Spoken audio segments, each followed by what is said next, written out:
Capítulo 4. Um encontro de neuroses. Quando enxergamos que relacionamentos pedem mais que amor. Há um tempo vivi a maior crise do meu casamento.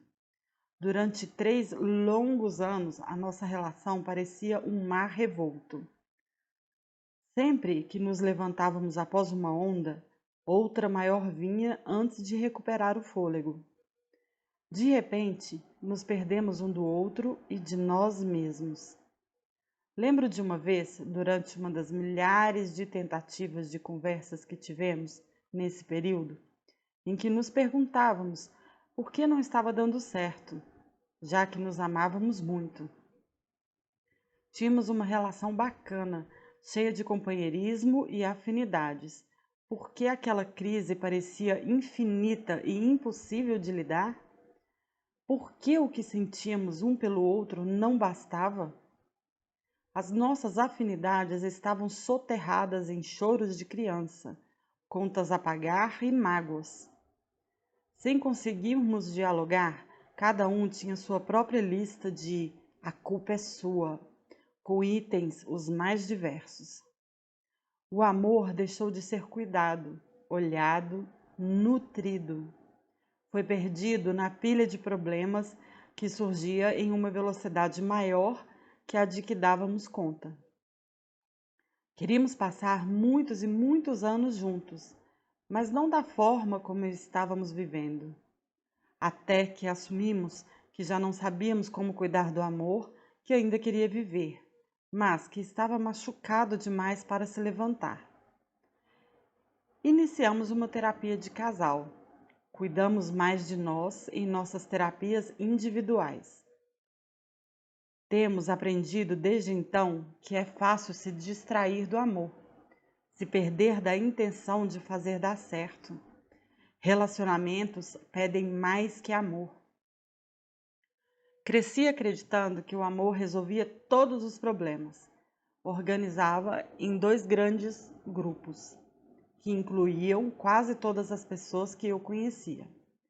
Os relacionamentos em que via os envolvidos infelizes, os que não se amavam mais e os que nunca se amaram.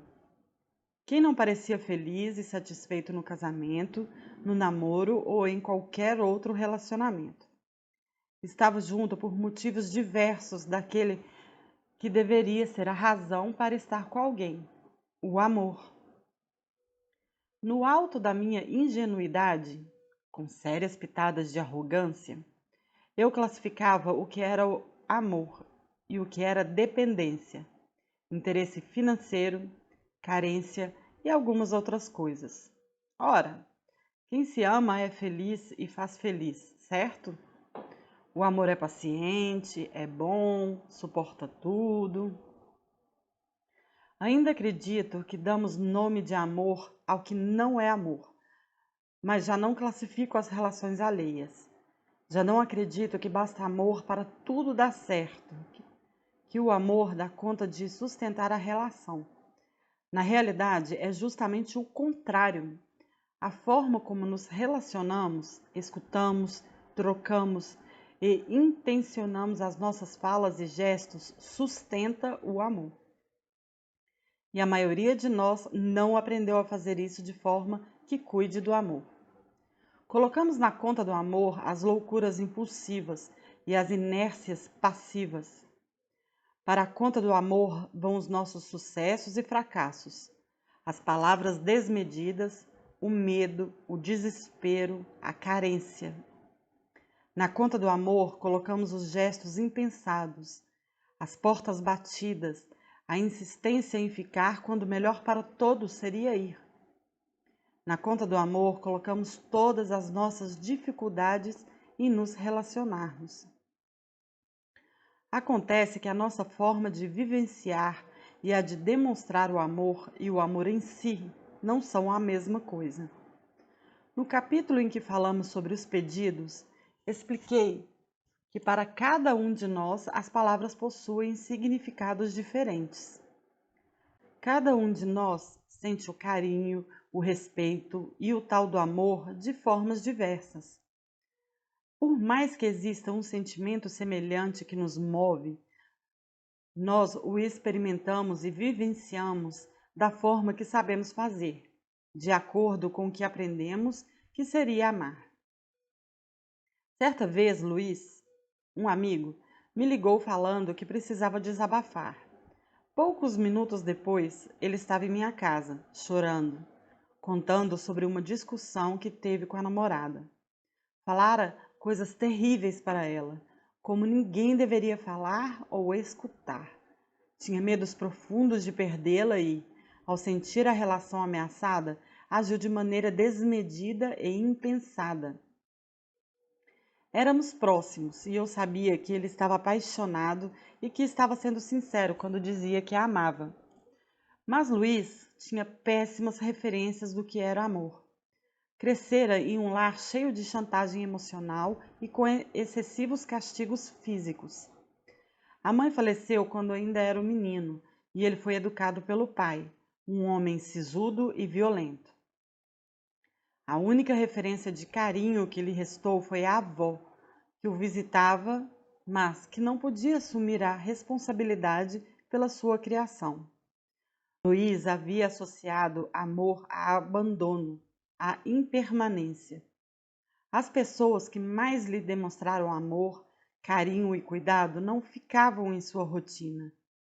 Inconsciente dos seus próprios processos, Luiz associava cada limite dado pela namorada como ausência de amor, como sinal de mais um abandono.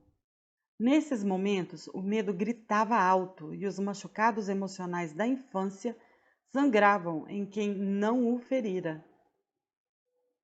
Eu surtei porque a amo mais que tudo, repetia, sem perceber que os gritos e descontroles nada tinha a ver com o que sentia, mas com a sua pouca habilidade em lidar com o que sentia. O exemplo de Luiz é um entre milhares. Os medos que ele revivia diariamente o tornavam alguém difícil de se relacionar. Costurava machismo, insegurança, medo do abandono, imaturidade emocional e tantas outras coisas em uma única figura, uma espécie de monstro de retalhos, e dava a ela o nome de amor. Mas esse monstro desfigurado e assustador não sabia amar e ser amado. Na maior parte do tempo era infeliz e fazia o outro infeliz. Esperava ansioso por alguém que o salvasse de si mesmo, como o menino que fantasiava que a mãe voltaria dos mortos ou que a avó o levaria de casa para sempre, salvando-o do pai. Entretanto, ninguém viria salvá-lo, ninguém tem essa responsabilidade. Ninguém. A maioria de nós guarda o desejo infantil de encontrar alguém que atenda às nossas necessidades, que acalme nosso coração, que nos salve das nossas angústias. Esse alguém, segundo os filmes, histórias e contos de fadas, é a outra metade da laranja, a nossa cara metade. A pessoa que nos fará felizes, que dará um novo sentido aos nossos dias, que fará com que os problemas desapareçam. A pessoa que nos levará para aquele lugar onde as dores não nos visitarão mais, onde seremos estrelas do nosso próprio comercial de margarina. Pode ser que você esteja torcendo o nariz e pensando que estou falando um absurdo e que você não é essa pessoa ingênua e boba que espera uma coisa sem sentido assim. Acontece que, quando você se irrita ou se magoa porque o outro não se empenha para te fazer feliz, você está nesse lugar infantil. Quando se chateia porque não foi colocado ou colocada como prioridade na vida do outro, você está nesse lugar. Quando acredita que a relação já não vale a pena porque está demandando esforço e paciência e que deveria ser leve e fácil, você também está nesse lugar infantil. Essa ferida narcísica infantil está presente em todos nós e, quanto mais conscientes estamos dela, melhor cuidarmos de nós e de quem se relaciona conosco. Não estou defendendo a manutenção de relações que nos machucam diariamente, que nos anulam e nos sufocam. Acredito que toda relação que nos impede de existir, em toda a nossa inteireza, é uma relação com um custo alto demais para se estar. No entanto, essa afirmação não significa que viveremos em um mar de rosas, que encontraremos aquela relação que é somente leve, fluida e feliz. Relacionamentos são muito mais complexos que isso. A crença nesse amor que cura tudo sozinho é uma das responsáveis por nos colocarmos como vítimas e algozes em relações infelizes. Gosto de comparar as relações ao cuidado com as plantas. Por muito tempo me julguei uma serial killer de plantas. Matei muitas delas. Cheguei ao que considerei o auge, matar cactos e suculentas. Até que um dia, lamentando sobre minha sina com uma colega, ela perguntou o que eu fazia para cuidar das plantas. Quantas vezes eu adubava? Quantas vezes usei borra de café ou casca de ovo para enriquecer o solo? Eu escutava a planta para saber sua preferência de rega? As plantas de que eu cuidava eram de sol, sombra ou meia sombra? Escutar tudo aquilo me deu um susto. Eu falava que já tinha feito de tudo para cuidar das plantas, mas, na realidade, eu sabia muito pouco sobre elas. O meu tudo se resumia a molhar na frequência que eu julgava adequada. E só. Aprendi com ela que é preciso tocar na terra e sentir se a planta precisa de mais água ou não. Que a cor e a textura da folha que cai me conta sobre a saúde da planta. E aprendi que há fases em que, por mais que eu tenha todos os cuidados possíveis, ela vai perder algumas folhas e mudar de aparência. Poucas plantas florescem o ano inteiro.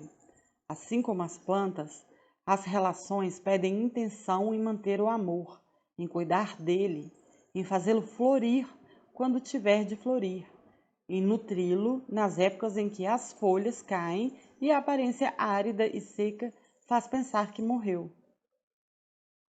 Pedem atenção ao que mora no não dito.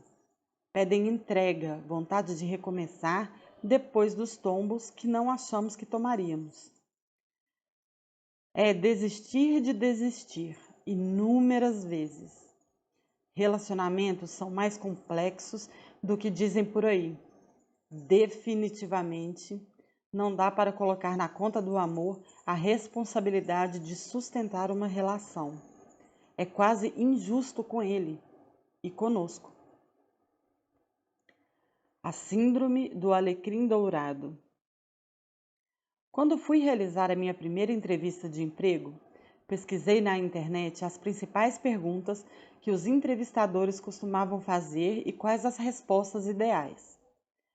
Os vários sites de consultoria davam basicamente as mesmas informações. Tudo podia se resumir a minta. Não assuma nenhuma dificuldade humana. Fale que gosta de trabalho em equipe e que é muito bom nisso, mesmo que você prefira trabalhar sozinho. Ao responder sobre defeitos, utilize sempre os que podem ser vistos como qualidades em determinadas situações. É interessante perceber que muitas vezes nos relacionamos como se estivéssemos em uma entrevista de emprego. Somos bons, temos muito valor e precisamos mostrar isso. A associação entre ser bom e ter valor é forte demais, tão forte que nos impede de olhar para as nossas incoerências, as nossas emoções doloridas, os nossos comportamentos que fogem ao que deveria ser. Não queremos perder o emprego de marido, esposa, amigo, amiga. Não queremos ser despedidos desse lugar de pessoas boas que ocupam com perfeição seus papéis sociais. Então, Quando agimos de maneira contrária ao que consideramos certo e adequado, culpamos o outro. Ele é tóxico, ela é louca. Ele é nocivo, ela é maquiavélica. Ele é egoísta, ela é carente. Nós? Ah, nós não somos nada disso. Somos os alecrins dourados que nasceram no campo sem serem semeados. Somos os especiais que diferem dos demais. O inferno são os outros. Afinal, cada um de nós tem uma ideia distorcida e reducionista de si mesmo. Se eu pedir que você defina quem é, provavelmente vai usar expressões que engessam sua personalidade e que reduzem sua complexidade a um punhado de palavras. Mas somos maiores que isso. E, assim como somos amorosos, gentis, calorosos, encantadores, doces e simpáticos, também somos grosseiros, antipáticos, mesquinhos, insuportavelmente egoístas e vingativos. Somos luz e sombra. Enquanto estamos apegados à ideia de sermos apenas doces e bondosos, não nos atentamos aos nossos comportamentos que fogem à imagem que temos de nós mesmos. E aquilo de que não temos consciência em nós mesmos nos domina. As relações despertam em nós mais que amor.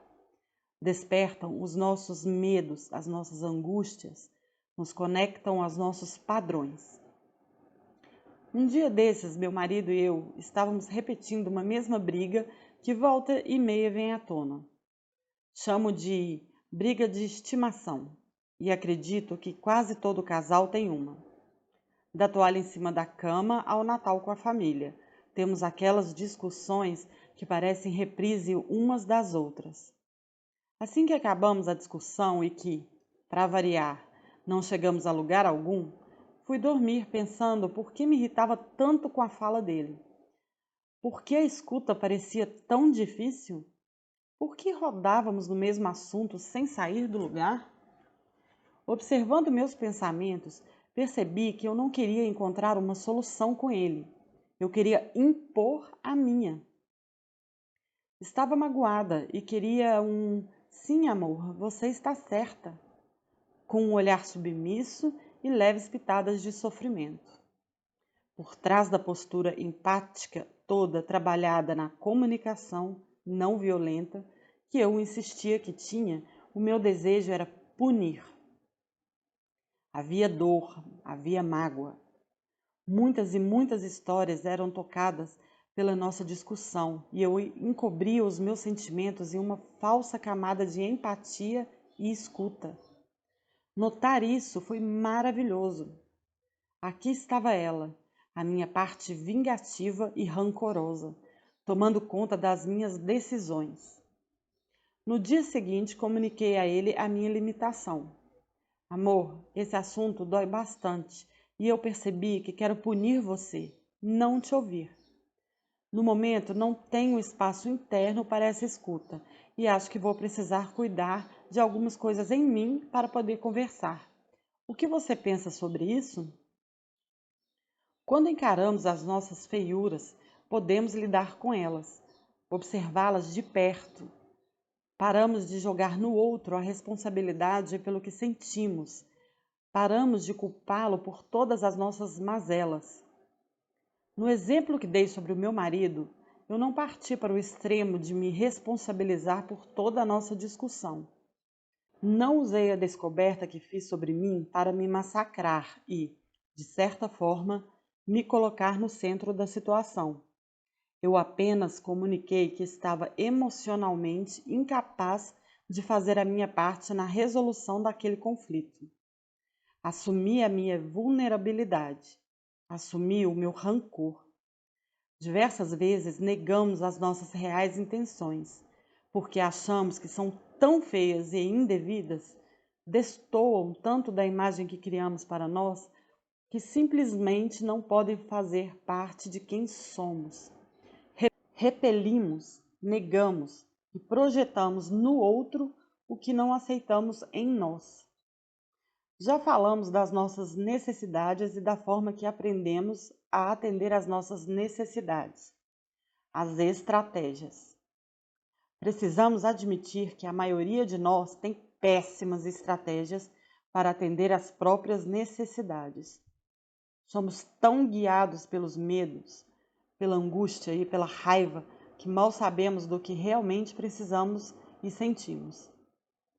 Sinto muito informar, mas você não é um alecrim dourado. Você é tão humano como todos os outros. Foi educado em uma sociedade punitiva e violenta. E as estratégias que conhece e que provavelmente irá usar são permeadas pelas mais diversas violências. Serão mesquinhas, rancorosas, chantagistas, grosseiras, vingativas e tantos outros adjetivos, que não colocamos perto do nosso nome em uma frase, porque nos vemos como pessoas boas que não adotam esse tipo de atitude. Mas adotamos. E se negarmos esses nossos lados, colocaremos na conta do outro o que não encaramos e aquilo com o que não lidamos em nós.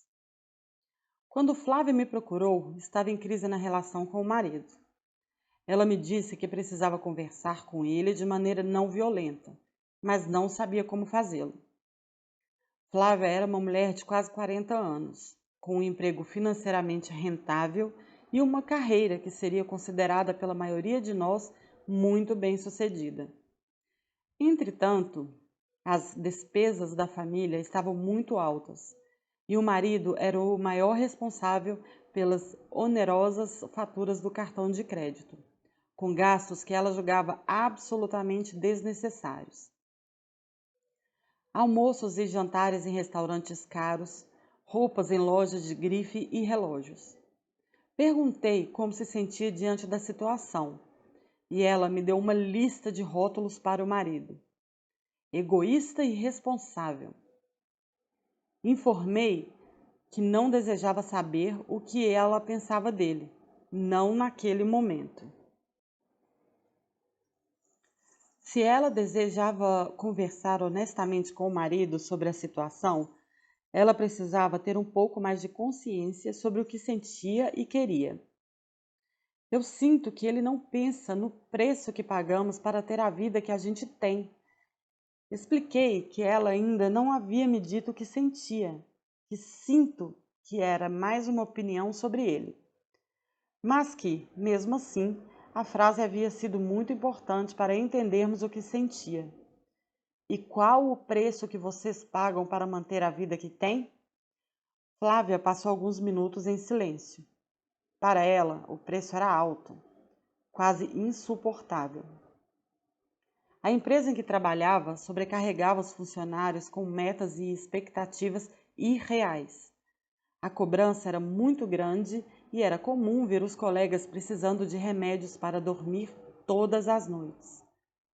O marido também trabalhava exageradamente e, por mais que o rendimento que tinham fosse muito mais alto que o da maioria das pessoas que conhecia, ela acreditava que ambos eram infelizes. Pela primeira vez na vida, ela admitiu que queria viver uma vida diferente. Queria um trabalho mais tranquilo. Queria poder curtir a companhia do marido, em vez de estarem sempre atrasados para o trabalho. Queria poder cozinhar, desligar o celular sem medo de acontecer um problema sério na empresa que exigisse a sua presença imediata às 3 da madrugada. Flávia não conseguia assumir para si mesma que estava infeliz com o trabalho e o ritmo de vida que viviam, que trocaria o apartamento em um bairro nobre por um menor, em que pudesse dormir algumas horas a mais. Cada vez que o marido comprava um relógio, um novo terno ou cogitava trocar de carro, o seu sonho de uma vida mais tranquila se esvaía. E ela brigava com ele, achando que o consumismo do marido era o culpado pela irritabilidade, quando apenas ocupava mais um lugar na teia que a sufocava. Quando conseguiu enxergar o que a raiva escondia, pôde olhar para a própria necessidade e pôde cuidar dela. Pôde cuidar da frustração de ter chegado ao que considerava o topo da vida profissional e estar infeliz. Pôde olhar para a mulher que queria uma vida tranquila e que estava sufocada pela alta executiva sobrecarregada. A conversa, que seria sobre parar de gastar tanto, passou a ser sobre um planejamento de transição de carreira que lhe possibilitasse viver melhor. O marido dela não precisava de conserto. As necessidades e sonhos que ela possuía precisavam de cuidado. Flávia não conseguia acolher os próprios sentimentos porque fugiam aos planos e imagens que havia criado por quase toda a vida. Diversas vezes tenho dificuldade em assumir os meus lados que não querem escutar ou ser empáticos, porque não combinam com a imagem da Elisama que vive a comunicação não violenta que tanto prego. Quais lados seus você tem deixado de ver e provavelmente tem projetado no outro, por medo de encarar os próprios medos, frustrações e carências? Quantas vezes negar o seu desejo de vingança, o seu impulso egocêntrico, a sua carência excessiva e a vontade de que o outro viva para você te impede de se enxergar com mais inteireza? Quando vamos entender que somos mais complexos que o que aprendemos sobre nós mesmos? Quando vamos sair do campo do julgamento de quem somos para o conhecimento de quem somos? Admitir as nossas feiuras, incongruências, ambivalências e inconstâncias faz da vida algo maior, mais profundo. Ao admitir que você não é o alecrim dourado, que não é a exceção, você amplia a sua visão sobre si. Amplia a consciência com que podemos olhar para quem somos, com interesse, com gentileza, com curiosidade. Que interessante! Nesse momento, tenho um desejo intenso de vê-lo sofrer. O que esse desejo esconde? Protege? Puxa, ele não fez o que eu queria e por isso estou torcendo para que seja mal sucedido nesse projeto. Acho que estou tão ressentida e gostaria tanto de saber que a minha opinião importa para ele, que essa vontade surgiu. Estou tão nervosa agora que meu único impulso é brigar e mandar todo mundo à merda. Vou me afastar para lidar com isso. Quão potentes as nossas relações conosco e com o outro se tornam quando assumimos nossos lados menos floridos e fofos? Quando saímos do campo do que deveria ser, de quem deveríamos ser, e olharmos com curiosidade e gentileza para quem somos e o que sentimos, poderosas transformações acontecem. Somos maiores que os nossos erros, dificuldades e tropeços. Não somos perfeitos seres de luz. Ainda bem. Tchau, idealização. Ninguém foi feito para você. Não existe uma única pessoa que se encaixe perfeitamente em suas idealizações. A pessoa que você sonhou encontrar nasceu, vive e vai morrer em seus sonhos. Ninguém é obrigado a caber na forma do amor verdadeiro que você criou. Eu sei que poderia falar tudo isso de maneira mais doce e suave, mas acho que já passamos da fase de dourar a pílula nesta nossa conversa. A ideia de que existe um cara-metade que vaga por aí e temos a missão de encontrá-la é bastante problemática. Primeiro, porque nos faz acreditar que somos seres incompletos, que nos falta algo que jamais vamos encontrar em nós e que está necessariamente em outra pessoa. A falta, que faz parte da existência humana, ganha contornos de problema que pode ser resolvido por alguém. Um alguém especial, que faz com que os nossos medos se diluam, que nossas angústias se dissipem. Alguém capaz de nos salvar das nossas dores e serenar nosso coração. Alguém capaz de completar as nossas frases, de atender os nossos desejos antes mesmo que os verbalizemos. Alguém que, em um quiz sobre nós, saberá todas as respostas, do nosso prato preferido ao maior sonho da vida, o verdadeiro amor. Há alguns anos, os relacionamentos eram apenas um contrato de conveniências. As uniões eram determinadas pelos interesses das famílias, por vontades que fugiam à ideia de que podemos ser felizes para sempre com alguém que nos aceita completamente. Juntar as nossas terras seria um excelente negócio, não? Vamos casar os nossos filhos. Não aguento mais viver violências na casa do meu pai. Vou embora com você. As histórias são muitas e normalmente não envolvem o sorriso encantador ou a doçura do parceiro ou parceira. As ideias do movimento romântico mudaram completamente as nossas expectativas sobre esse acordo. O que antes acontecia como um contrato de negócios passou a ser guiado por um elemento imprevisível e, cá para nós, bastante irresponsável: o coração. Imagina a seguinte situação: uma grande amiga está casando e você pergunta por que ela está tomando essa decisão. Aqui, nesse ponto da história, já podemos sentir certa estranheza. É estranho perguntar o motivo de uma união, é quase imoral. Estão casando porque se amam, ora bolas. Qualquer motivo que fuja a isso parece indevido. Mas seguimos. Você está rebelde e fugindo aos padrões sociais. Por isso fez a tal pergunta que não deve ser feita. A sua amiga surpreende na resposta. Fala que estão casando porque têm uma visão de mundo bem complementar, que acreditam que será uma união vantajosa para ambos, pois possuem sonhos em comum e combinam em coisas práticas. Pensam de forma parecida sobre a organização da casa, conseguem dividir as responsabilidades da rotina de maneira igualitária e respeitosa, e têm visões muito semelhantes sobre ter filhos e como educá-los. Além disso, enxergam o papel da família de cada um na união e decidiram, juntos, até onde deixar que as opiniões das pessoas influenciem no casamento.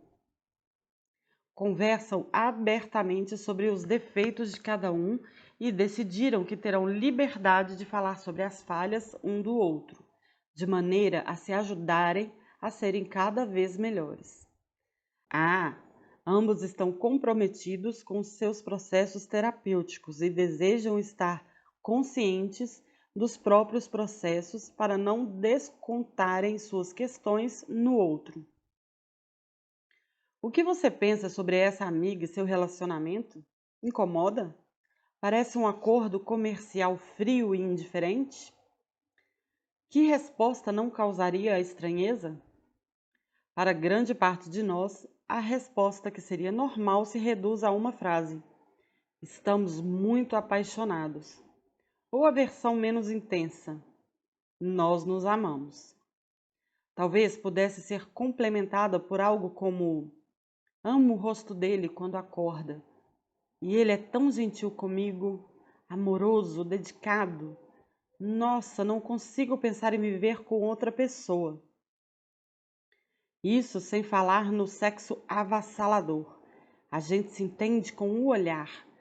Temos uma sintonia muito incrível. Qual relacionamento parece mais verdadeiro? Qual desperta um tanto de inveja? Se você está em uma relação há algum tempo, é provável que já tenha percebido que no dia a dia o rosto lindo pela manhã quase não é notado quando a última conversa antes de dormir foi uma briga por conta do boleto que ele esqueceu de pagar, mesmo após vários lembretes seus. No cotidiano, a gentileza e a amorosidade podem ficar soterradas em rancor e ressentimento porque você não quis receber a mãe dele para um jantar ou porque criticou o comportamento que ele adotou com a sua família. Afinal, custava não discutir sobre o capitalismo com seu pai cabeça dura? As maiores histórias românticas que conhecemos são recheadas de grandes desafios. São casais que venceram o mundo para ficarem juntos. Desigualdades de classe, racismo, famílias que se odeiam, grandes distâncias, graves tumores cerebrais. Acontece que, na vida real, os desafios são menores, mas o acúmulo deles se torna um monstro enorme que mal conseguimos nomear. Veja bem, não é impossível que algumas questões sérias aconteçam em nossa vida. Somos muitíssimos influenciados pela sociedade. No entanto, a forma como os acontecimentos sociais reverberam em nós fala muito mais sobre como aprendemos a lidar com os desafios do que sobre o amor que sentimos um pelo outro. Na vida real, as brigas diárias são porque ele acha que criança precisa de palmadas para aprender e você escolheu educar de maneira não violenta. Porque você não suporta mais ver a bola de cabelo que ela deixa perto do sabonete ou a toalha fora do lugar, molhando o colchão. Vai cair a mão se fechar a maldita gaveta depois de pegar o que precisa? Por que ela não tira os restos de comida da louça antes de lavar? Vai entupir a pia, caramba! O desgaste nas relações é criado pelo que não conversamos, pelo que não falamos, pelos papos que não tivemos porque não éramos românticos, porque discutir sobre eles parecia duvidar do amor, da integridade e da sintonia um do outro. No fim das contas, é no campo das coisas práticas e de como lidamos com elas que mora o gatilho que dispara as nossas maiores dores e irritabilidades. Veja bem, não estou propondo que passemos a nos relacionarmos pura e simplesmente porque combinamos nas questões práticas. Não estou pedindo que você aposente o encantamento, a paixão e o tesão como motivos para estar com alguém. Quero apenas convidar você a pensar com mais cuidado no que normalmente não pensamos. Que aprenda a conversar sobre as coisas práticas que vão além do amor romântico idealizado. Que perceba o que tem deixado de pontuar, de olhar e de cuidar, porque espera que o amor resolva tudo. Talvez seja a hora de assumir que as decisões, que antes eram pautadas em interesses muito claros e que hoje estão no campo de algo impalpável e inexplicável, precisam encontrar um caminho do meio para seguir. Eu queria muito dizer para você que essa figura sábia e linda que pode decidir o que é melhor para nós existe. Que se fecharmos os olhos e deixarmos que ela nos guie, chegaremos aos melhores lugares possíveis. Que se escutarmos o coração, nos envolveremos com pessoas maravilhosas que nos tratarão com o respeito e o carinho que merecemos. Acontece que, no fim das contas, ela nos guia para o que conhecemos, para o lugar comum, para o que se assemelha ao que seria o amor que aprendemos na infância. Sim, podemos ser atraídos pela generosidade, pela doçura, pela persistência, pela inteligência. Mas também nos atraímos pelas informações que temos armazenadas em nós sobre cada uma dessas características. E temos uma forte tendência a buscar as frustrações conhecidas. Quantas pessoas você conhece que têm relacionamentos muito parecidos, mas com pessoas diferentes? Quantas amigas e amigos você sabe que se envolvem sempre com o mesmo tipo de pessoa, mesmo sabendo que as chances de dar errado são bem grandes?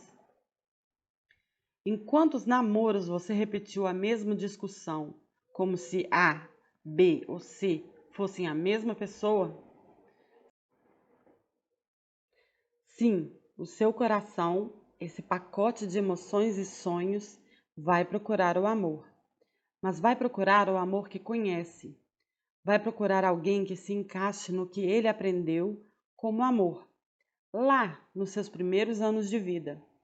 Não dá para acreditar na sabedoria dele para o sucesso das relações. Não quero que você passe a desacreditar nos desígnios do coração, mas que perceba que as borboletas do estômago e o coração acelerado não serão capazes de garantir o felizes para sempre. Quando o encantamento delirante do início dos relacionamentos passa, ficamos com algo menos eufórico, entusiasmado e intenso. Ficamos com o dia a dia, com arroz com feijão, com a decisão de quem vai pegar as crianças na escola ou ir à feira comprar as frutas da semana. E, nessas condições, nos frustramos com o ser real, imperfeito e nada arrebatador com quem nos relacionamos. Vemos os seus defeitos com lentes de aumento e o que parecia uma qualidade começa a ser um defeito irritante. A força e a coragem dela, que tanto encantavam e animavam, agora sufocam e parecem uma impulsividade irresponsável. A paciência que ele tinha e que trazia calma agora ganha contornos de passividade e dependência. O cuidado que ele tinha com o que você gosta agora soa como carência e controle. O que aconteceu?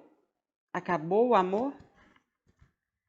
A minha avó dizia que, se queremos conhecer alguém, precisamos comer 1 quilo de sal juntos. Como o sal é colocado em poucas pitadas em cada preparo, é necessário algum tempo para que 2 pessoas terminem o tal pacotinho.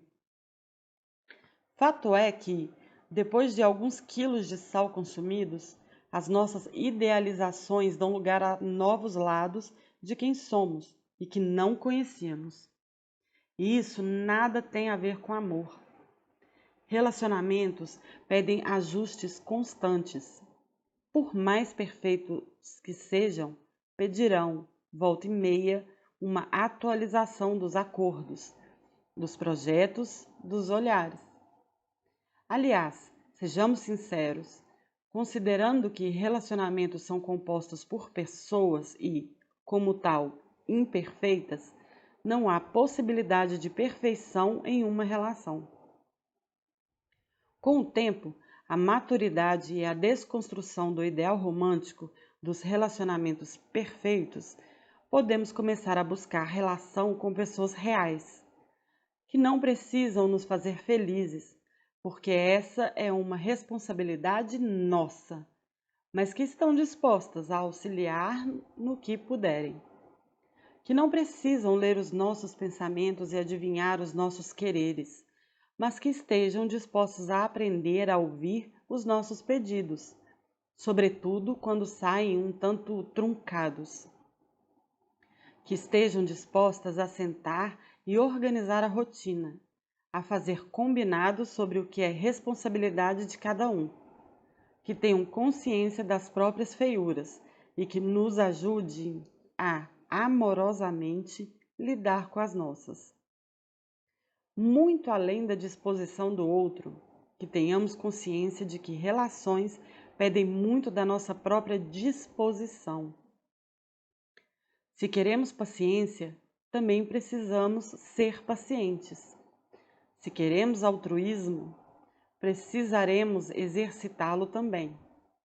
Quando tiramos a fantasia do amor que é leve e absolutamente fácil, que simplesmente flui naturalmente sem que seja necessária a conversa, o ajuste e as tais DRs, podemos encarar a nudez, encantadora em sua imperfeição, do amor que exige esforço e cuidado. Do amor que é planta que encanta e aconchega, mas que pede atenção, adubo e rega constante em troca. O amor que não pedia nada em troca, ou pelo menos não deveria pedir, ficou na infância, nos anos em que os nossos pais nos alimentavam, levantavam durante as madrugadas para acalentar os choros e cuidavam dos joelhos ralados. O amor adulto pede o nosso esforço e a nossa capacidade de troca. Pede e dá. Idealizar alguém que seja exatamente como precisamos é andar a passos largos em direção a intensas frustrações. Relacionamento, um campo de guerra. Ana era a filha caçula em uma família com 3 filhos. Nasceu alguns anos depois do irmão imediatamente mais velho, quando os pais já não cogitavam a possibilidade de ter mais um filho. A infância foi solitária, visto que os irmãos eram bem mais velhos e não tinham tempo ou paciência para lhe fazer companhia. Os pais, sempre muito ocupados, não lhe davam a atenção da forma que desejava e, diante de toda a ansiedade e angústia que a realidade lhe despertava, Ana desenvolveu muito medo do abandono. Pedia atenção constantemente e, quanto mais pedia, mais lhe era negado por quem a cercava. Tornou-se alguém que pedia provas de amor intermináveis. O buraco emocional que vinha desde a sua infância apenas crescia e solicitava mais e mais atenção. Casou-se com Murilo, um homem gentil, prestativo, mas também sério e solitário. A infância de Murilo foi, de certa forma, semelhante à de Ana. Também cresceu com 2 irmãos. Também não recebeu o carinho e atenção que desejava quando criança. Quase nenhum de nós recebeu. Mas em vez de continuar buscando um vínculo que nutrisse o seu desejo de apego e atenção, Murilo desenvolveu um perfil esquivo diante dos próprios sentimentos. Quanto mais precisava, mais se fechava e menos demonstrava, visto que guardava em si a convicção de que não valia a pena querer e que a melhor forma de se defender do abandono era não precisar do objeto desejado. Ana e Murilo eram uma combinação bombástica. Ana esperava que alguém suprisse os seus desejos e anseios. Achava que as demonstrações constantes de atenção e cuidado eram essenciais para ser feliz. Murilo não se sentia confortável com o cuidado requerido por Ana, tampouco com o que ela lhe dedicava. Quanto mais se sentia vulnerável na relação, mais se distanciava e se fechava. À medida que ele se fechava, Ana sentia a ansiedade da infância tomá-la e, como a criança que fora, repetia as estratégias que conhecia para ter mais atenção. Ana ativava a autodefesa de Murilo. Murilo ativava a carência de Ana. Acontece que nenhum dos dois tinha a mais remota consciência da repetição dos seus processos infantis e colocava no outro a responsabilidade pelos seus próprios incômodos. Ana passou a rotular o marido como insensível, frio e distante, e Murilo passou a considerar a esposa excessivamente carente e exigente. O problema era sempre o outro, afinal. Seria lindo se nos relacionássemos com bastante consciência do que sentimos e precisamos, do que vive em nós quando falamos o que falamos.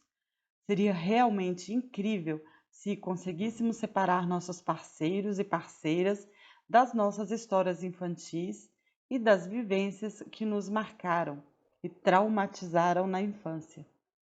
Mas, na vida real, diversas vezes derramamos em quem convive conosco as mágoas e feridas causadas por pai e mãe, irmãos, professores e tantas outras figuras importantes da nossa história.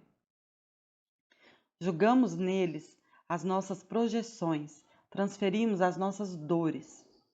Reagimos da maneira automática que aprendemos quando éramos crianças e que, na maior parte das vezes, foi ineficaz. A criança que fomos fez o melhor que podia ao criar proteções e caminhos para conseguir o que queria, mas, como criança, as suas possibilidades eram limitadas.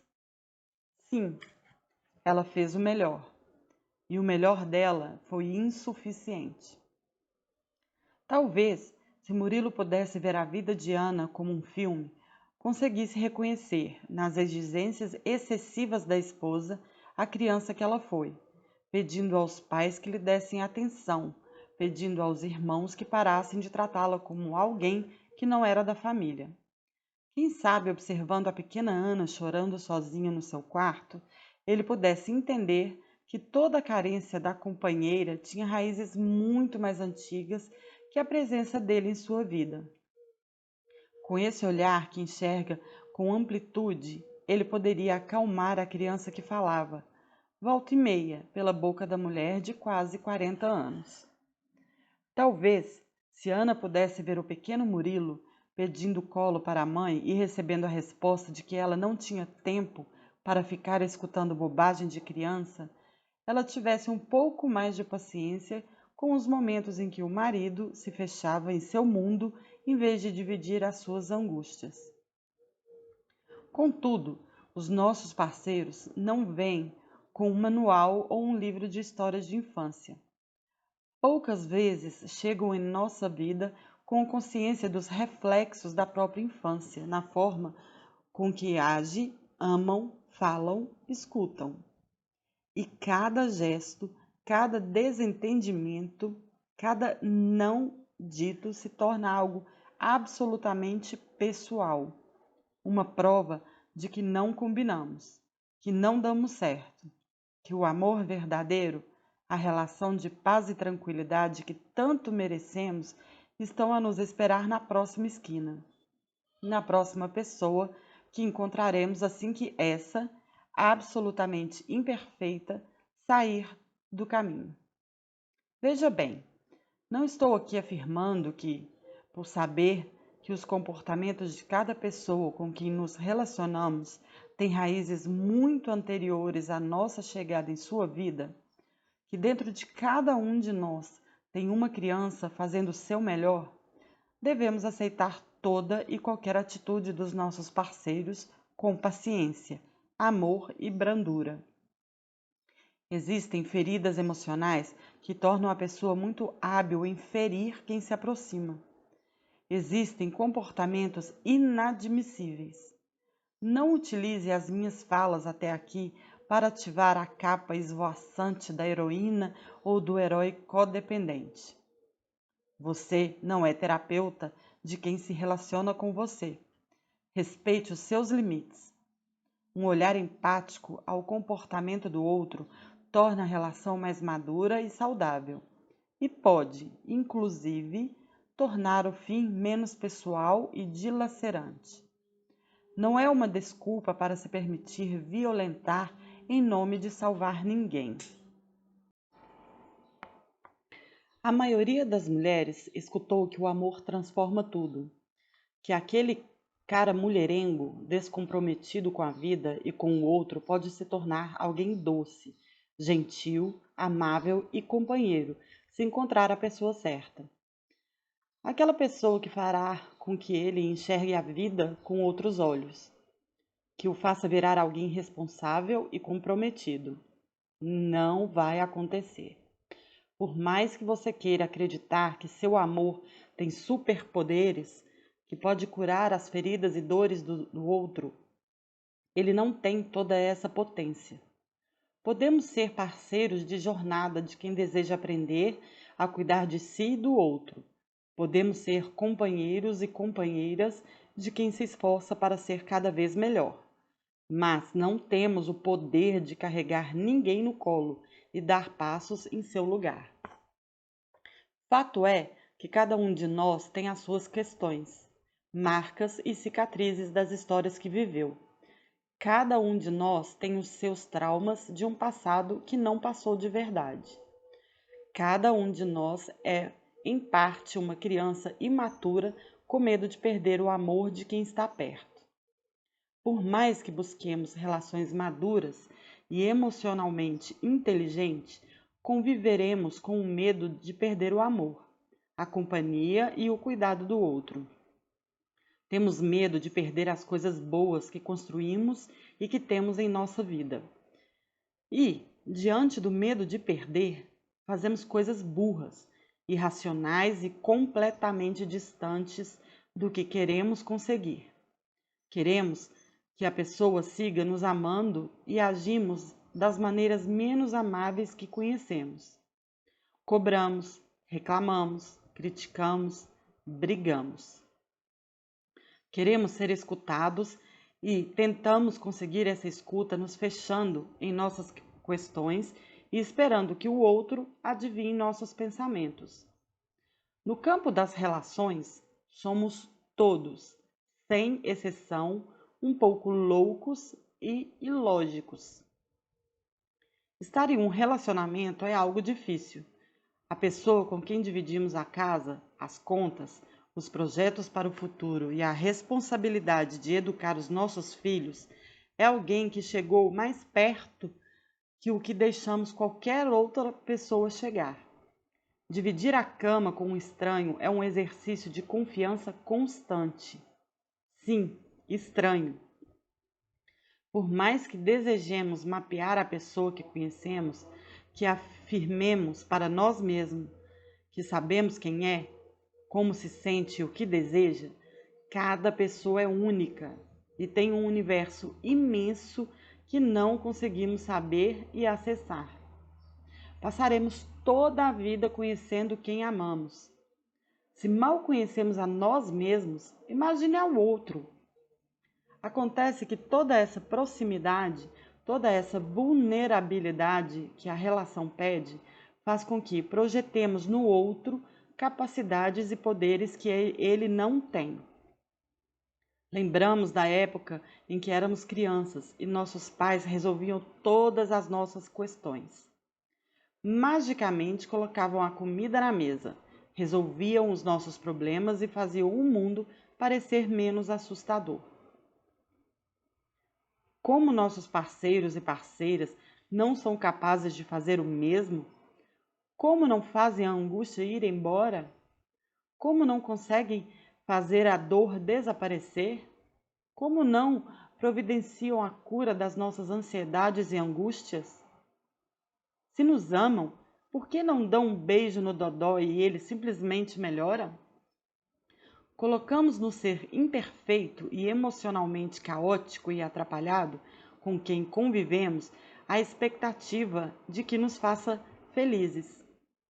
Esquecemos que são humanos tão limitados quanto nós e esperamos que sejam capazes de aplacarem as nossas angústias, sem que tenhamos que pronunciar qualquer palavra sobre nossos sentimentos. O amor romântico nos disse que palavras são desnecessárias quando existe amor. E nós acreditamos nessa ilusão absurda. Queremos que cuidem das nossas feridas, mas não temos qualquer disposição ou vontade de descrever como nos sentimos ou do que precisamos. Como ele não percebe que você teve um dia cheio e atarefado? Como consegue ser tão insensível a ponto de encher você de perguntas bobas sobre as coisas da casa quando você está com a cabeça cheia de ansiedades, aguardando aquela resposta do trabalho? Como ela não percebeu que ir naquela reunião com seus amigos era tão importante para você? Como ela teve a coragem de seguir sorrindo como se nada estivesse acontecendo, depois de falar daquele jeito absurdamente ofensivo? Como ele não aprendeu ainda que você não gosta desse tom de voz e que ele lembra a grosseria do seu pai? Sem dizer qualquer palavra, esperamos que o outro perceba um por um os seus deslizes e ajuste o passo. Que haja de maneira que esperamos que haja, mesmo que essa maneira desconsidere completamente que ele existe como ser diferente de nós. Aliás, como pode ser diferente de nós se nos disseram que combinaríamos em tudo? Que gostaríamos dos mesmos filmes, que falaríamos sobre os mesmos livros, que sairíamos com os nossos amigos em comum, aqueles de que ambos gostamos e com quem nos divertimos muito? A expectativa que colocamos sobre os relacionamentos é irreal. Ninguém será exatamente o seu número, porque ninguém foi feito para você. As bobagens que ela diz, as idiotices que ele faz, não são uma prova de que vocês não são um casal suficientemente bom, mas uma amostra da humanidade de ambos. Todas as pessoas do mundo têm um grande potencial de nos irritar e fazer com que tenhamos vontade de fugir. Cada pessoa que você conhece tem uma capacidade única e singular de fazer você perder a cabeça. De raiva, de tristeza, de rancor. Esse não é um superpoder do seu parceiro ou parceira.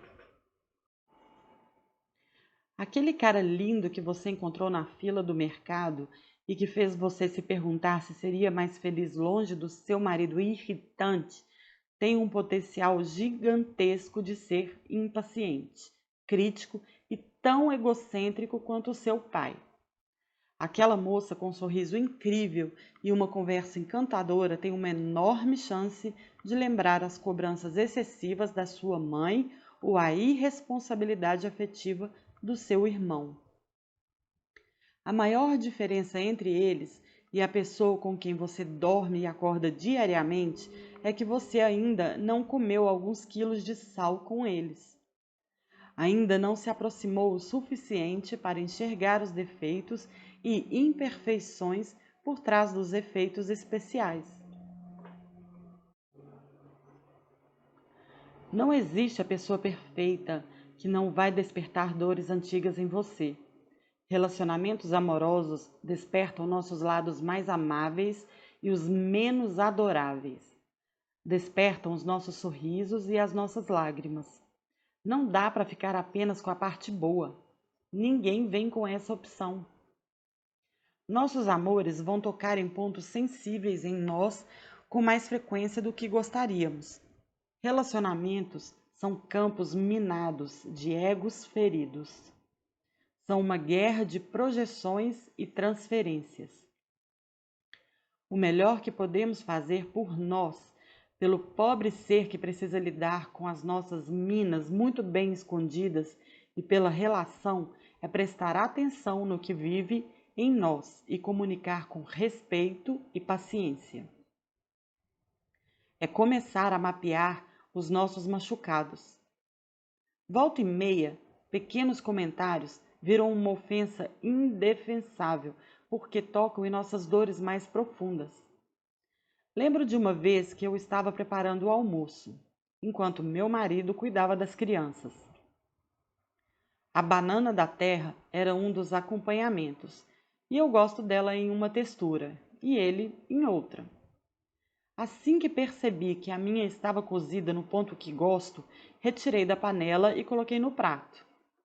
Nesse exato momento, ele passou e comentou: "Eita, já está comendo? Não espera ninguém." Senti uma fúria tão grande que mal me contive. Queria dizer que fui calma e não violenta, conseguindo lidar com a situação com equilíbrio e brandura, mas estava muito longe disso. Soltei um palavrão.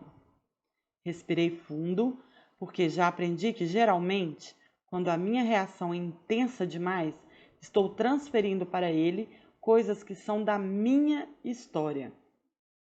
Eu cresci sendo rotulada como gulosa.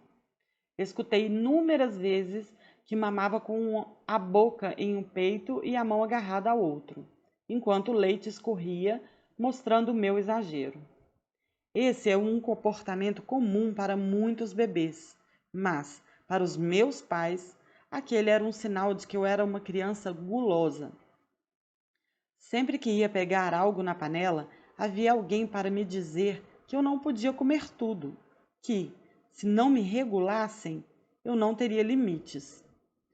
Eu me recordo da sensação de injustiça, da raiva e da indignação que sentia quando me rotulavam assim. Quando Isaac falou da banana da terra, pisou em uma das minas mais explosivas da minha história. Respirei fundo e entendi o que estava acontecendo. Amor, essa é uma das minhas maiores feridas de infância. Não gosto que comentem sobre o que como, quando ou como eu me alimento. Eu tenho uma relação com a comida cheia de questões emocionais. Não repete, tá? Eu tirei antes porque não gosto da banana muito cozida e não ia comer sem vocês. Estava só separando o meu. Assim que reconheci e nomeei o que sentia, que percebi que o comentário só doeu o que doeu porque estava tocando em algo dolorido em mim, pude sair da minha reatividade habitual e mostrar para ele como agir comigo diante de situações semelhantes. Sim, você precisa mostrar para as pessoas como agir com você, do que você gosta e do que não gosta, o que machuca e o que cuida, porque ninguém tem a obrigação de conhecer todas as nossas dores, todos os nossos rostinhos emocionais. O que idealizamos sobre o amor nos diz que quem amamos nos entende por completo, mas a realidade é bem diferente dessa ilusão. Ninguém tem a obrigação de entender nossos silêncios. Quanto mais detalhado o mapa que conseguimos traçar um do outro na relação, mais amáveis, responsáveis e conscientes serão as nossas interações. Escutamos que encontraríamos uma relação cheia de felicidade e alegria, que a pessoa certa nos amaria de uma forma nunca sentida antes, que o amor verdadeiro é calmo e tranquilo e seguro.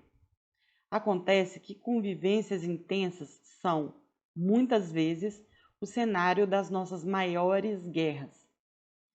Esquecemos por que nos aproximamos daquela pessoa. Esquecemos que ela é confiável e amiga e que nos apoia sempre que possível. Esquecemos que ela é acolhedora e companheira e nos colocamos em trincheiras diferentes. Nós nos irritamos com cada fala, gesto e olhar, como se fossem ataques pessoais premeditados. Colocamos na conta de quem amamos os sentimentos que sequer conseguimos nomear em nós. Eles que são mesquinhos, egoístas, burros, inconsequentes, irresponsáveis e insensíveis. Eles que não nos respeitam e não nos enxergam. Acumulamos ressentimento e mágoa que vira munição para a próxima briga, para o próximo desentendimento. Repetimos as histórias da infância, nos encolhendo ou explodindo, e esperamos que nos entendam e mudem. E no meio dessa guerra, afirmamos que estamos vivendo essa tragédia porque não nos amam o suficiente. Relacionamentos são dolorosamente tristes às vezes. Com frequência, nos fazem duvidar da nossa capacidade de lidar com os desafios da vida juntos. Quanto mais realistas formos diante desses desafios, melhor poderemos lidar com eles. Neuróticos que se ajudam. Crescemos acreditando que quem ama aceita o outro em sua integralidade, que o amor verdadeiro equivale a uma aceitação total e irrestrita de quem amamos. A partir dessa forma de enxergar a relação, aprendemos que qualquer crítica, qualquer comentário que diz que algo em nós não é o ideal é um sinal claro de rejeição e falta de amor. A maioria de nós, durante a infância, foi criticada de maneira impiedosa pelos pais. A educação tradicional nos enxerga como objetos falhos que precisam de consertos e ajustes constantes para que sejamos merecedores de amor, carinho e respeito. Quando crescemos, nos tornamos altamente críticos conosco e com o outro, mas também muito intolerantes em receber qualquer dica que aponte os nossos pontos a desenvolver. Em um relacionamento amoroso, essa é uma péssima combinação. Sabemos listar com detalhes e clareza cada ponto em que os nossos companheiros e companheiras precisam melhorar.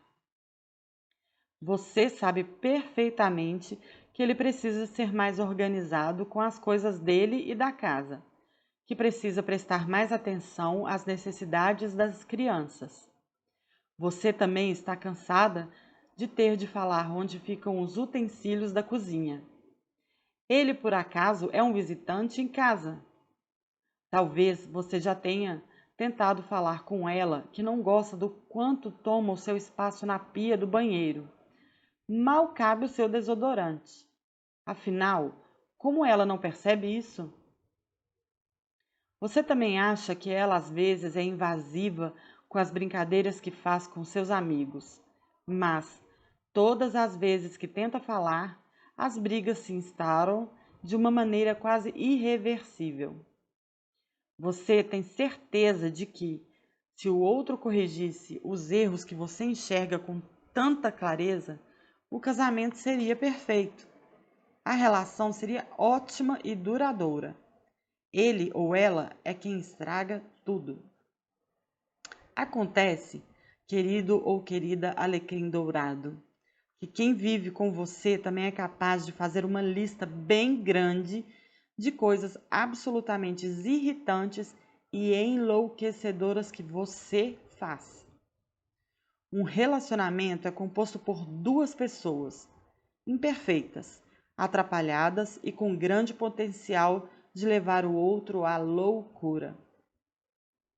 Fazemos coisas irracionais, imaturas e idiotas. Somos criativos em fazer merda. Todos nós.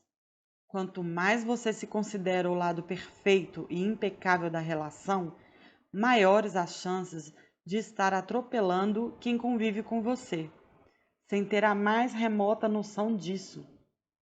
E, acredite, todos temos visões limitadas de nós mesmos.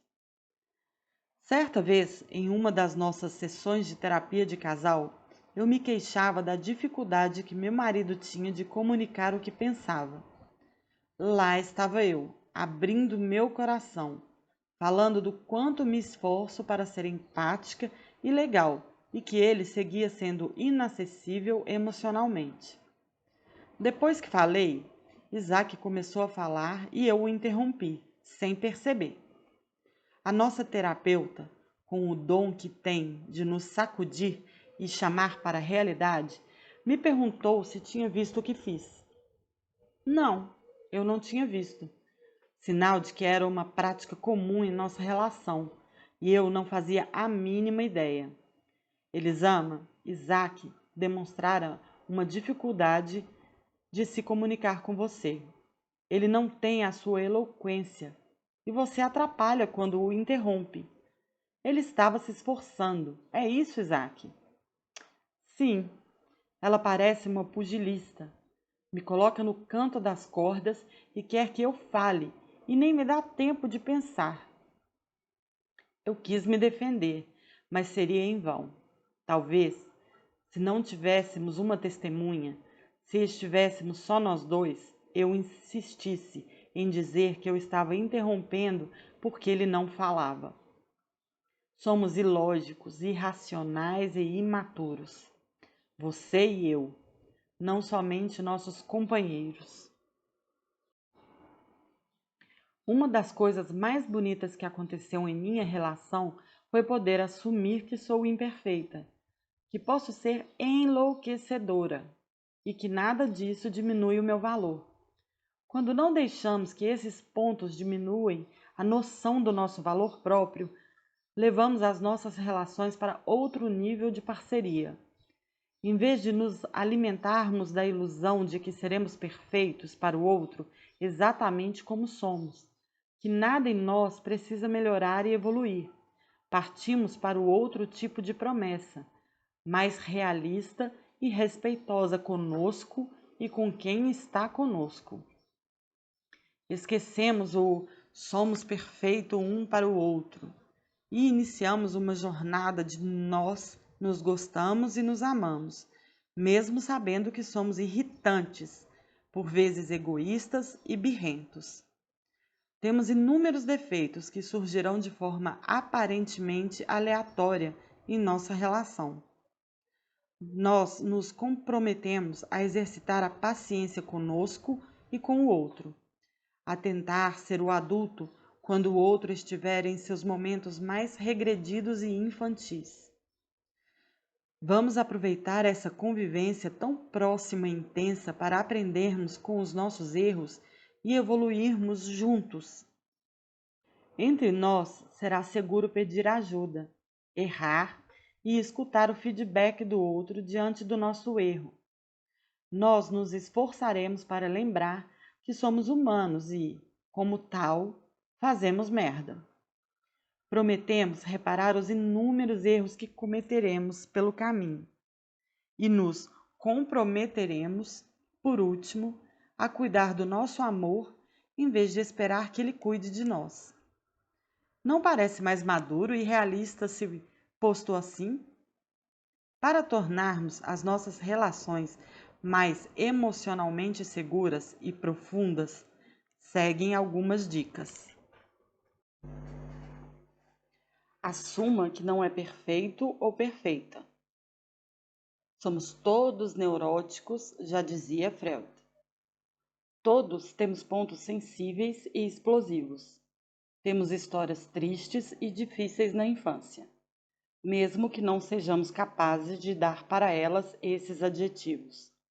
Erramos, nos atrapalhamos e pisamos na bola. Nada disso nos faz menos merecedores de amor, de carinho e de respeito. Assumirmos as nossas imperfeições, gargalharmos das nossas trapalhadas, levarmos menos a sério os nossos tropeços fazem a vida a dois mais leve. Não digo que você vai gargalhar enquanto o parceiro ou parceira descreve o seu nível de mágoa com o que fizemos, mas que abandonaremos o chicote com o qual desferimos golpes impiedosos em nós e no outro. Erraremos mais vezes do que gostaríamos, e tudo bem. Podemos ajustar o passo com mais amorosidade conosco e com quem amamos, se pararmos de encarar todos os nossos tropeços como prova da nossa incompetência. Entenda que seu parceiro ou parceira também não é perfeito ou perfeita. Ninguém é perfeito. Assim como você, seu parceiro ou parceira vai se atrapalhar, errar, falar coisas que não deveria. Vai pisar na bola, vai fazer exatamente aquilo que você pediu que não fizesse. Vai ser irritante e despertar, de diferentes formas, os seus lados mais impiedosos. Vai rir na hora errada. Vai se calar no momento em que tudo o que você gostaria é que falasse. Vai falar coisas indevidas e inadequadas.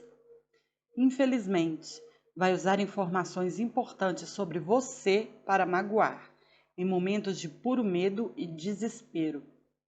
Vai oscilar da pessoa mais bacana e docemente boba que você conhece a alguém insuportavelmente insensível. Vai ser humano, demasiado humano.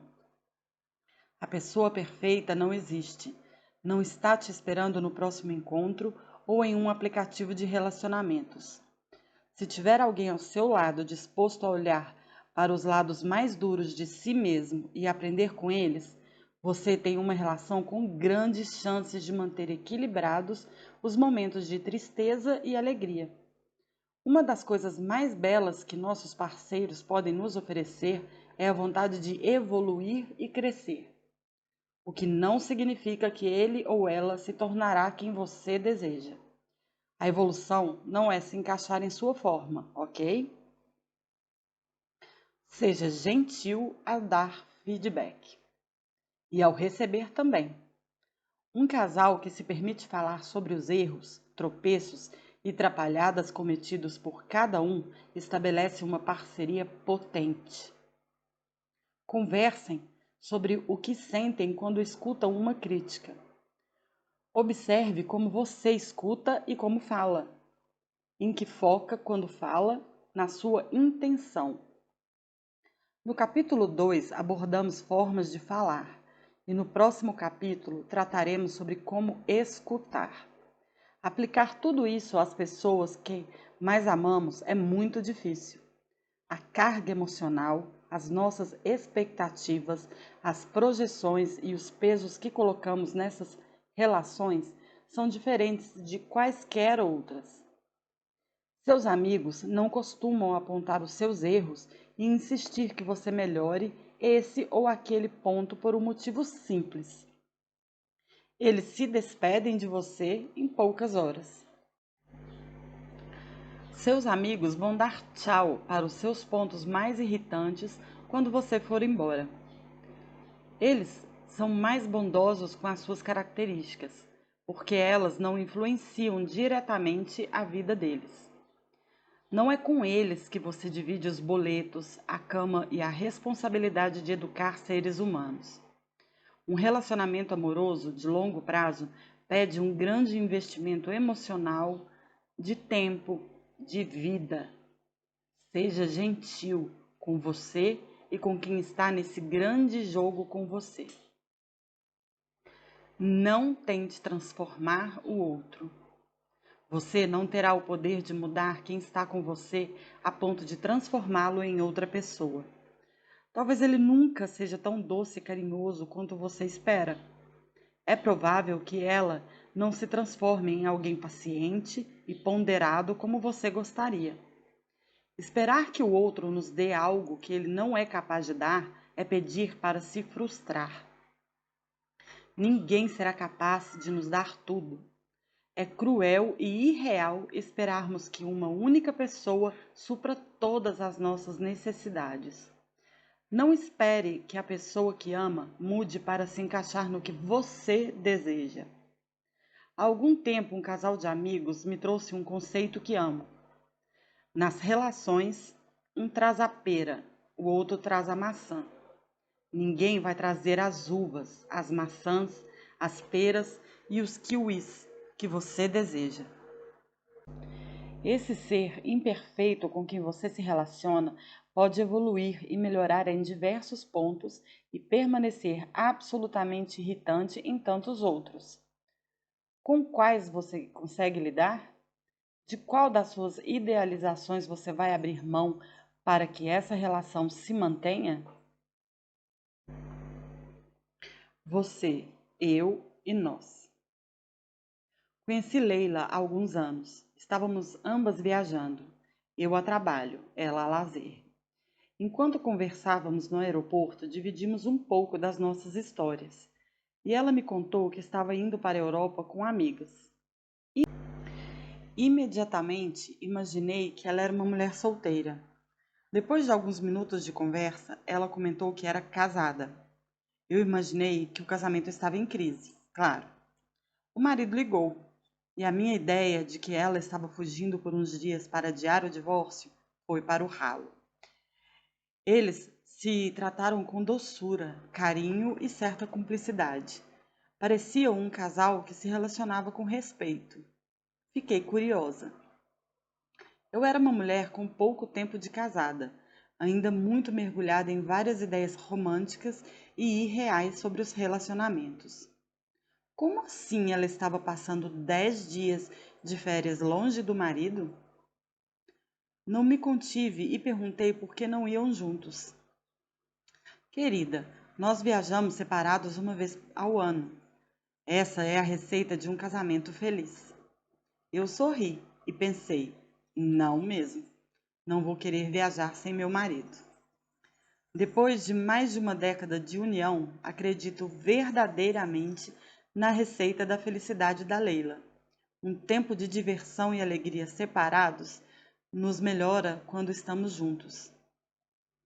Claro que não existe a receita perfeita do casamento duradouro. Uma união não é um cálculo matemático. Não é algo que podemos dizer exatamente o que acrescentar para ser um sucesso. Mas podemos, sem dúvida, afirmar que um eu e um você, fortes e bem cuidados, cria um nós melhor e mais potente. Não, um casamento não nos torna uma só pessoa com ninguém. Continuamos sendo dois seres complexos, com sonhos diferentes, com personalidades diferentes, com anseios diferentes. O nós é o ponto de encontro, o que nos une, o que estamos dispostos a compartilhar, dividir e criar juntos. É a interseção, a união, a figura criada pelos pontos que juntamos. Uma interseção que não pode ser grande demais a ponto de engolir as nossas individualidades, mas que também não pode ser apagada por elas. Aprendemos a sonhar com alguém que vai nos completar, uma pessoa que nos escutará e será amiga e parceira como nenhuma outra. Essa mesma pessoa nos fará sorrir e saberá o momento de acolher as nossas lágrimas e nos ofertar um colo gentil e amoroso. Esse ser amado será a nossa companhia nas nossas maiores alegrias e angústias. Saberá cuidar das nossas dores e dos nossos anseios. Vai rir das piadas sem graças do seu tio e embarcar nas suas crises familiares como se elas fossem dele. Vai amar os seus amigos, vai gostar dos livros de que você gosta, vai com você para o show da sua banda favorita. A pessoa perfeita vai curtir visitar a exposição de carros antigos que você ama e, mesmo que não curta, vai fazer companhia, porque é isso o amor. Acontece que a realidade é bem diferente disso. Ela prefere uma sessão de tortura a passar as festas de fim de ano com a sua família. Ele odeia os filmes a que você assiste. Ele tem uma grande dificuldade em acolher os seus sentimentos. Ela inventa milhares de desculpas para não jantar com aquele casal que você adora. Vocês não combinam tão perfeitamente como acharam que combinavam. Até aqui, acredito que você já tenha entendido que ninguém vai combinar tão bem com você a ponto de adivinhar os seus pensamentos e ir feliz para a reunião com seus ex-colegas de faculdade. Que acreditar que alguém vai dizer "eu também" para tudo que você planeja e sonha é uma ilusão romântica completamente distante da realidade. E agora eu quero concluir este capítulo lembrando a você que cuidar da sua individualidade é uma responsabilidade sua. Assim como você não encontrará alguém com um encaixe perfeito para você, você não precisa ser o encaixe perfeito de ninguém. Você não tem que dizer sim para não aborrecer o outro. Não precisa engolir as suas necessidades e seus anseios para atender às expectativas do outro. Quero, principalmente, lembrar a você que ninguém ama por dois, ou escuta por dois, ou acolhe por dois. Não importa quantas músicas você tenha escutado que afirmem isso, quantos romances tenha lido, a quantas comédias românticas tenha assistido. Se não há disposição para a construção de mais vulnerabilidade e cuidado de todos os envolvidos na relação, ela se torna inviável, pesada demais.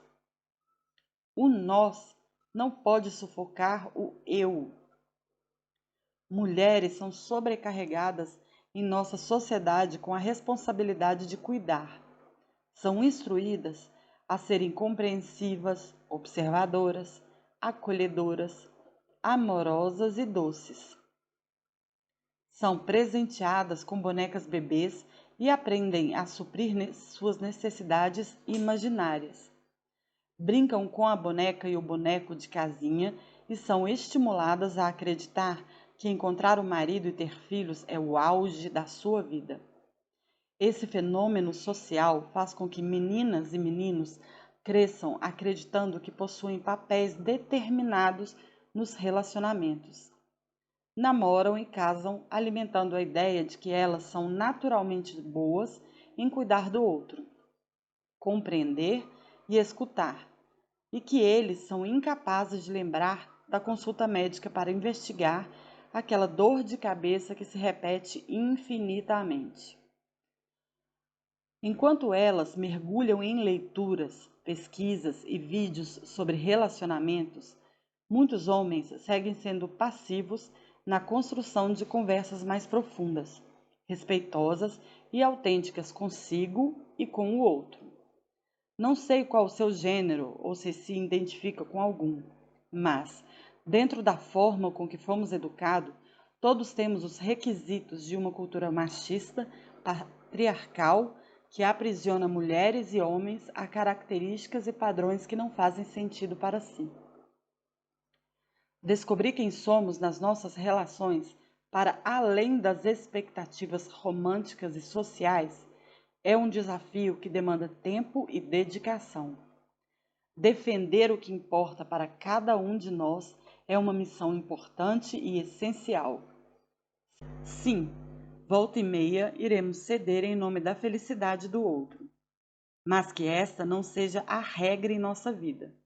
Podemos dizer não e continuar sendo dignos de amor. Podemos escutar não e seguir amando.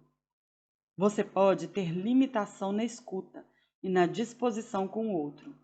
E o inverso também acontece. Durante todo o capítulo, falamos sobre as expectativas irreais e violentas que colocamos no outro. E eu não desejo que você resolva colocar em si a expectativa de sustentar, sozinho ou sozinha, uma relação. Infelizmente, não será possível. A maturidade nas relações está em entender e acolher as nossas limitações e as limitações do outro, em aceitar que o desafio de manter uma união de dois mundos únicos e esquisitos é um esforço diário e que pode ser facilitado se formos mais benevolentes conosco e com quem está nessa aventura ao nosso lado. Talvez seja melhor encontrar um amigo para falar de carros, em vez de se ofender porque a parceira ou parceiro não quer escutar. O diferencial do... corta. Volta para o talvez seja melhor. Continua. Talvez seja melhor encontrar um amigo para falar de carros, em vez de se ofender porque a parceira ou parceiro não quer escutar o diferencial do modelo anterior para o que será lançado em alguns meses. Talvez seja melhor pedir a companhia de outra pessoa para ir ao show daquela banda que você ama, em vez de ter a sua noite arruinada por alguém mal-humorado que preferia estar sentado no sofá vendo Netflix. Talvez seja melhor revezar os momentos de diversão individual, enquanto o outro cuida das crianças, em vez de ficarem os dois constantemente irritados e sufocados pela imensa responsabilidade de manter um ser humano vivo e saudável. Talvez seja melhor assumir as suas limitações e libertar o outro para buscar estratégias para atender às necessidades dele, em vez de se ofender e querer convencer o parceiro ou parceira do quanto é inadequado o querer dele ou dela. A aventura de compartilhar as nossas loucuras pode ser um desafio menor se abandonarmos a ideia de que somos capazes de completar o outro. Simplesmente não somos. E que alívio que seja assim.